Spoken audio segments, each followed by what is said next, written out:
Hey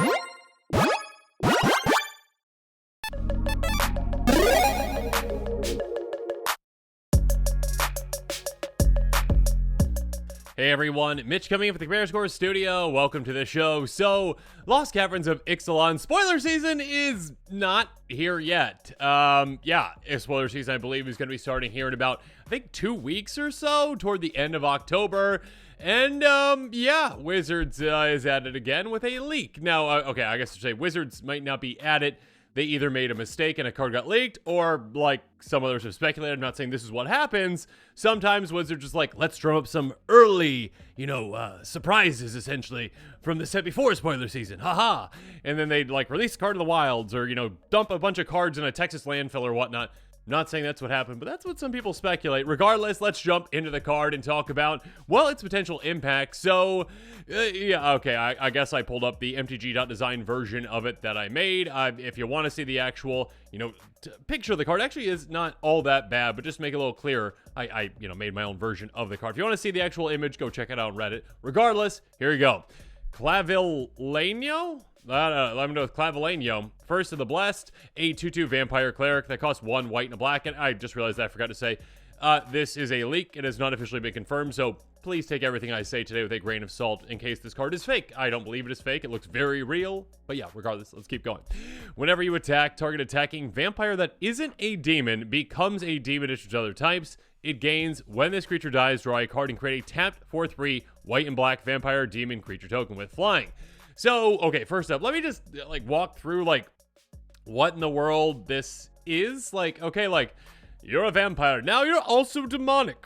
Ha ha ha ha. And then when you die, you pop out another vampire demon for some reason. It's like, where's, the story or the lore behind that? I guess we'll see here, maybe, once the actual stories come out. But, that just seems kind of strange. It's like, you think that you'd have, yes, you're possessed by a demon.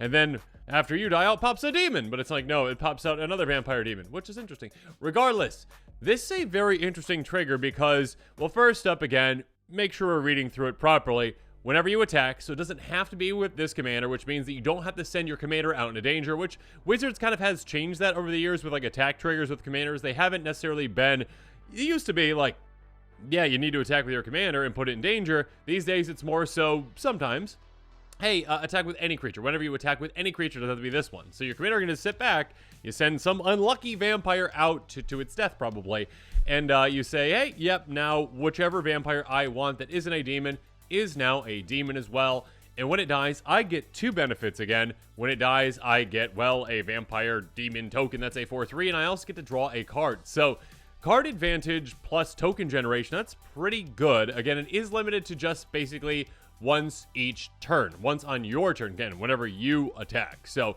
yes, there is kind of limitation there. It is a pretty low-to-the-ground commander, though, and again, it is replacing a creature, potentially making an even bigger creature, potentially, as well as, well, giving you, a card to draw, which is nice. So, there is a decent amount of potential for this. Again, Vampire is one of the most popular tribes out there. Players love Vampire. So, yeah, I mean, this could see play, obviously, in the 99 of Vampire Tribal decks, also as a commander. And with it being a commander, if you are interested in this one, well, I'm going to be going through some budget buys, cards that are less than $1 that you might want to pair with this one that might work well in a deck around it, and also the price. Your picks cards that are outside of my budget but might be within your budget. Regardless, all these cards are in a card list link in the description below, so make sure you check that out. Now, with all that said, let's jump into those cards.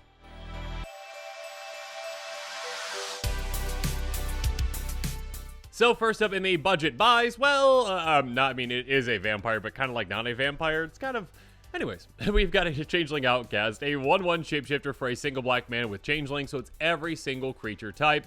You need to be careful with this one. This one is more of like a, hey, maybe don't do that, because, yeah, it can't be blocked, it can't be blocked, it can't block and can't be blocked. So it is unblockable, it is low to the ground. Yes, it can kind of meet that requirement for you where you're not, sending vampires into danger, so definitely keep that in mind.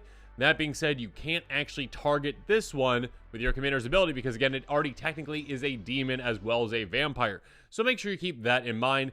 That being said, yeah, again, if you want an unblockable vampire that you don't have to worry about sending into combat, great. But more than likely, you kind of want some death triggers to go on with this deck. So make sure you keep that in mind. It's kind of more of just a just a warning with this one. Moving on, Viserys here. One that you're definitely going to want for this kind of a deck. A 1/1 Vampire Wizard for a single black mana. Sacrifice creature, scry 1. This one essentially ensures that, hey, yeah, when I am kind of making those vampires into demons, I can sacrifice them whenever I want to. I can get that trigger whenever I want to. I can make that 4/3 whenever I want to. I can draw a card whenever I want to. So even if that creature is tapped out, you know, already swung, whatever it is, got through on an opponent and they didn't block it or whatever, didn't take it out, then they swing at me and they're like, aha, they are tapped out. They're not going to block. And then you're like, okay, sacrifice this vampire. I get a 4/3 coming in, essentially, that I can block with. I also get to draw a card. So yeah, being able to determine when that death trigger occurs can be absolutely huge. Next up, Call the Bloodline. This is a very good card in combination with this. It's an enchantment for 1 and a black. Pay 1, discard a card. You get a 1/1 black vampire type creature token with lifelink on the battlefield. Active only once each turn.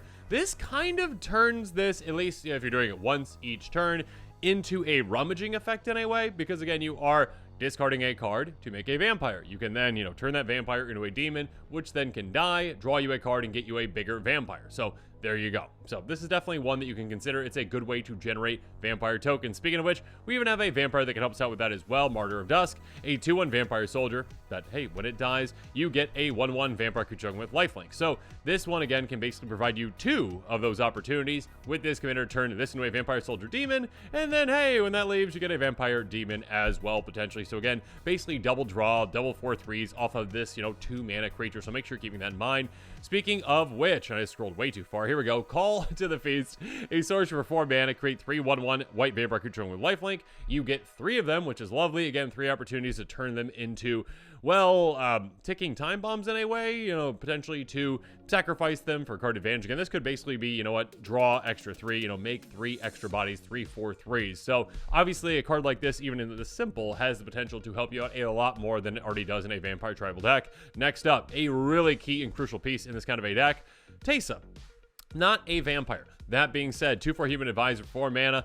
If a creature dying causes a triggered ability by a opponent you control to trigger, that ability triggers initial time. We'll get back to that. Creature tokens you control, Vigilance, and Lifelink. That didn't need to be on this card, Wizards, but thanks for putting it on there. Yeah, so now all of a sudden, all those vampire tokens that we're already making, all the vampire demon tokens that we're making that are 4/3s, yeah, giving them Vigilance and Lifelink, that is huge. Being able to swing out with them freely and also, well, yeah, gain a ton of life too. So there you go. But more importantly, of course, doubling up death triggers is huge. Again, you might already have other death triggers to, you know, take advantage of. Again, we already talked about, what was it, Martyr of Dusk, essentially, that makes you a 1/1 when it dies. Cool, make an extra. But of course, on top of that, with your commander saying, you're a demon, and also you gain this death trigger, cool, we double up that death trigger when it occurs. Again, we draw 2 cards, we make 2 4/3s, and that can just be an absurd amount of value. So again, yeah, adding Teysa into this and probably some tutors to get Teysa out can definitely be absolutely massive. Speaking of massive, Necropolis Regent, a 6/5 vampire with flying that costs 6 mana. Whenever a creature control deals counters to a player, put that many counters on it. Now, this is absolutely huge because, hey, again, your commander is making 4/3s. If you can get those 4/3s through, they get bigger and bigger and bigger. Again, you're going to be aggressive with this kind of a deck most likely, and when you are, yeah, with this in play, you can double up the effectiveness of your creatures essentially every single turn. And yeah, turning your, you know, 4/3s into, well, what, 8 7s and then 16 15s and whatnot. Just be able to just dish out a ton of pain to your opponents can be absolutely lovely. And speaking of pain, we've got Timothar. I always thought it was a weird name. Baron of Bats, a 4/4 vampire noble. Ward, discard a card, so it's decently hard to deal with. Whenever another non-token vampire you control dies, you may pay 1 and exile it. If you do, create a 1/1 black bat creature token with flying. It gains when this creature is countered to a player. Sacrifice, turn the exile card of the battlefield tapped. It's a good way to recycle your vampires essentially and keep getting them back. Keep in mind, it does still allow you to get your death triggers. So again, you have a vampire out there, you're like, you're now a vampire demon, and then they die. You can still, again, it says when a vampire you control dies, you can pay 1 and exile it. So again, it already has died, it already has hit the graveyard, you already get that, you know, death trigger. Again, draw a card, make a 4/3, and now you can also say, go away, and also make a 1/1 black bat, which again, keep in mind is not a vampire. That's okay though. When that bat dies, though, you bring that vampire right back for some more shenanigans. So yeah, this can be a very good card at recycling your vampires. And then finally, if you've got a lot of creature dying, there's a great vampire warrior that's got something to say about that, and that's Butcher Malakir, 7 mana, 5/4 flyer. Whenever another creature control dies, each opponent sacrifices a creature. Yeah, this is a great way to, again, when you're going wide with this kind of deck and you're sacrificing creatures or just having them die in combat, essentially, your opponents are going to have their boards decimated and you will be fine. And yeah, this is just a massive card to consider.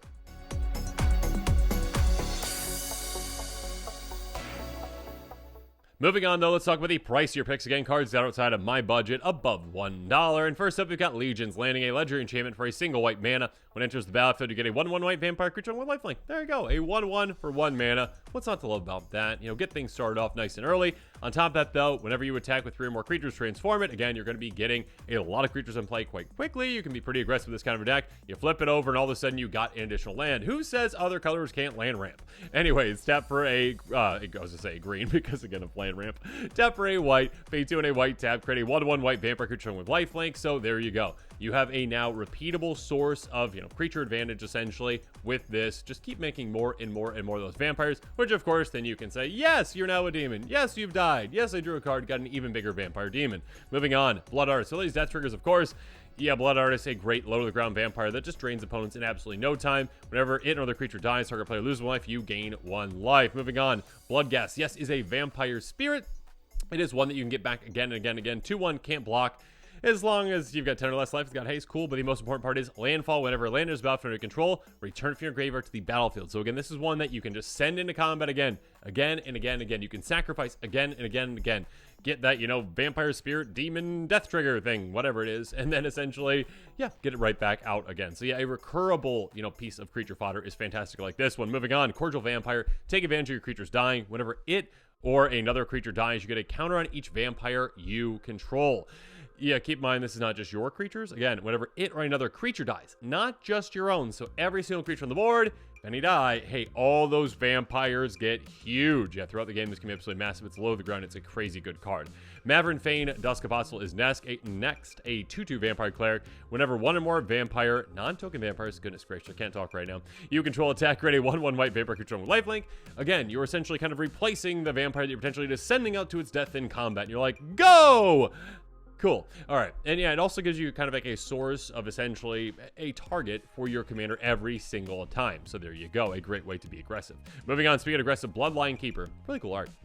3/3 flying, tap, create a 2/2 black vampire creature with flying, pay a black, transform it, activate to control 5 more vampires. So this is a great vampire token generating engine. On top of that, quite easy for you to flip in a vampire tribal deck. It flips over into Lord of Lineage, a 5/5 vampire flying that says other vampire creature control +2/+2, and also still has that same tap, make a 2/2 vampire with flying. So this is a great anthem effect for your team, and also, of course, again, a great engine for your team as well. Speaking of an engine, Alenda the Desk Rose, a 1/1 vampire knight with lifelink. Whenever a creature dies, you get a counter on this. When it dies, you get X 1/1 white vampire creature tokens with lifelink, where X is its power. Yeah, this is basically massive vampire for you, and then pop. And again, of course, you've got plenty of ways to sacrifice this as well, like, you know, we talked about earlier.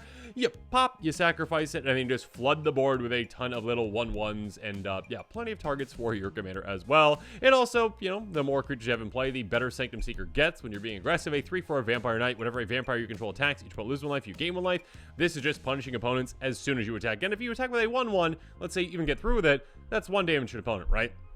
But if you attack with a 1/1 and it's a vampire with this in play, that's basically, let's say it gets through, 4 damage in total, right? I mean, 3 life loss, 1 damage.